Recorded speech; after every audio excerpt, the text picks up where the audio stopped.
भले ही हनुमान किसी के भी शरण में चला जाए, किसी की सहायता प्राप्त करने का प्रयास करे, किंतु काल के दंड से कोई भी नहीं बचा पाएगा उसे। नियम है तो यम है, अड़िग है यम का नियम। बताइए चित्रगुप्त जी, किसके जीवन का अंत निकट है हनुमान के परिवार में? ये देखिए, सुमेरु के राज परिवार में किसी भी सदस्य की आयु निकट भविष्य में पूर्ण नहीं हो रही है प्रभु।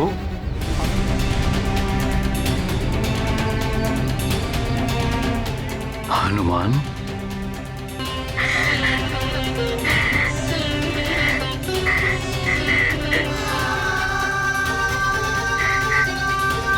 ये क्या? मेरा पुत्र हनुमान रो रहा है। कितने असुरों को परास्त करने वाला हनुमान, सारी सृष्टि के संकट हरने वाला हनुमान रो रहा है। पिताश्री, अपनों की पीड़ा अपनी पीड़ा से भी अधिक दुख देती है। यदि कुछ क्षण और विलंब हो गया होता तो।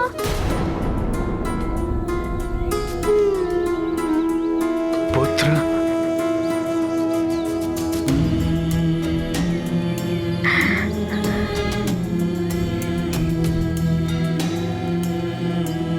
जिसका तुम्हारे जैसा पुत्र हो उसे कुछ नहीं हो सकता पुत्र हनुमान। देखो, सकुशल हूं मैं, अब कैसी चिंता।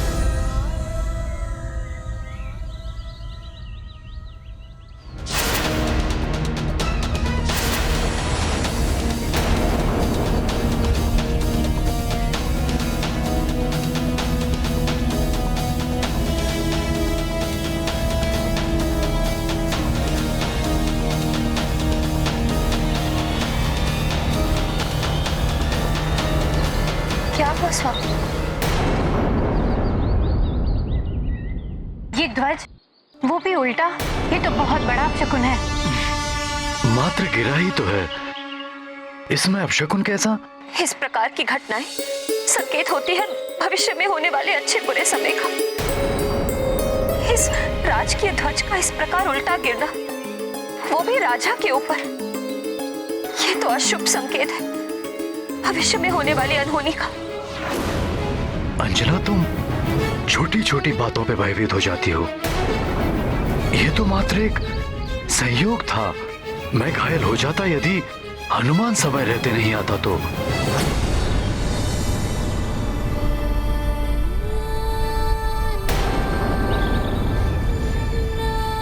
आओ हनुमान, पिता पुत्र मिलकर निकालते हैं इस ध्वज को।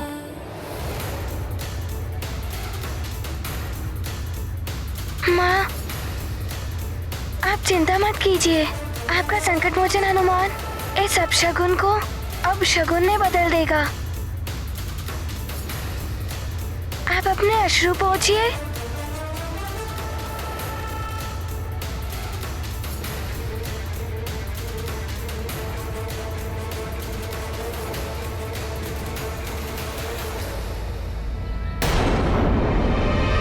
चलो हनुमान।